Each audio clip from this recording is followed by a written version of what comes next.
On the day he brought her home, the house didn't feel like a home anymore. It felt like a stage where I had already been replaced, quietly, neatly, without even the courtesy of a warning. She stood behind him, holding a small handbag, eyes lowered like she was the guest.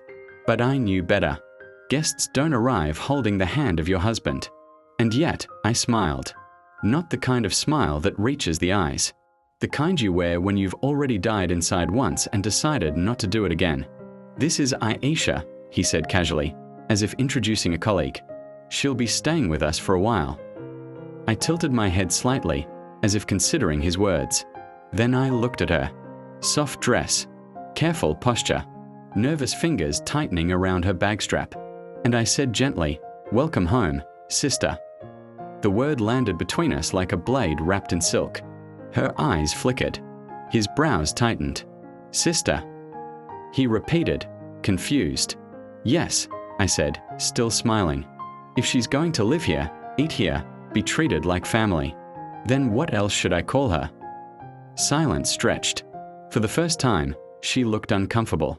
Good, because I had already lived through the first death, the betrayal, the late-night lies, the slow disappearance of affection that I pretended not to notice.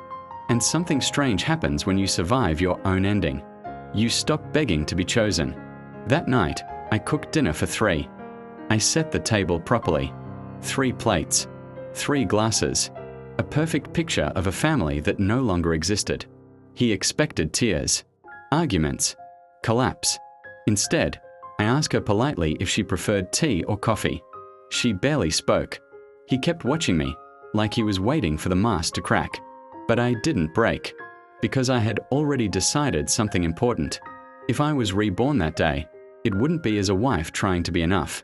It would be as a woman who finally understood she never had to compete for a place in someone else's betrayal. Weeks passed, and slowly, the house changed, not loudly, not dramatically, just inevitably.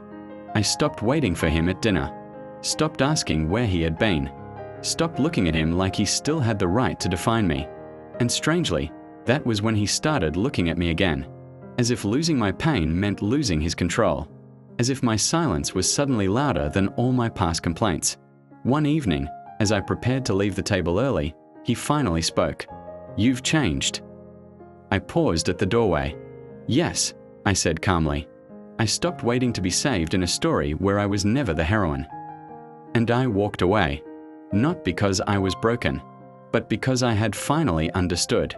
Rebirth doesn't always look like revenge.